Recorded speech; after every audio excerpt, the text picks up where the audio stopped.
Twitter, Snapchat, Uvu, and Kik. They may sound like a foreign language to some, but to parents packed into Holt Elementary for Teens and Technology Night, it's the language most of their children are speaking, and one they are struggling to learn.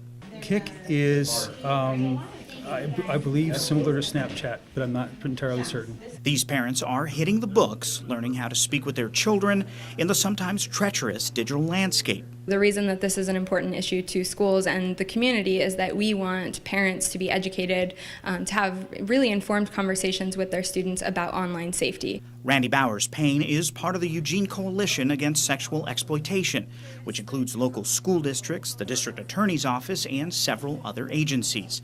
They host these events to keep parents up to speed in a rapidly changing world. I think parents and adults in general are feeling really intimidated by teens and tweens who have lacked them, frankly, in knowledge when it comes to technology. The workshop allows parents to talk to experts about internet pitfalls and what their kids might actually be doing when their noses are glued to the screen. Parents using their own tech to follow along as they translate the true meaning behind thousands of apps at their children's fingertips.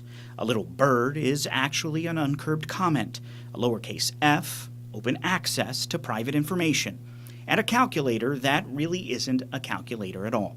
FACT is a cache for videos and photographs that's only accessible by touching the icon and then entering a password. Scott Clark is just one of dozens who showed up trying to make sense of it all. Things like social media are not something I'm particularly interested in and don't have a lot of understanding of, and so it's difficult for someone like me to really understand what that aspect of my kid's life is like. Social media experts tutored parents about apps to look out for, like the dating app Tinder or Down, an app connecting people for a quick hookup. But even apps that seem harmless, like Snapchat, which offers fun filters and videos that promise to vanish, can still be dangerous. Once it's online, it's out there for everyone to be seen and to be shared, potentially be shared among, large groups of people and even possibly going viral. And while many parents are interested in simply blocking access, experts say it's important parents monitor the content their children are using. They get their Twitter handle, they get their Facebook username, they see what they're receiving on Snapchat and WhatsApp and all of these different platforms and the popular ones that kids are using nowadays. And while internet exploitation of teens is surprising to some, to others, I wasn't shocked.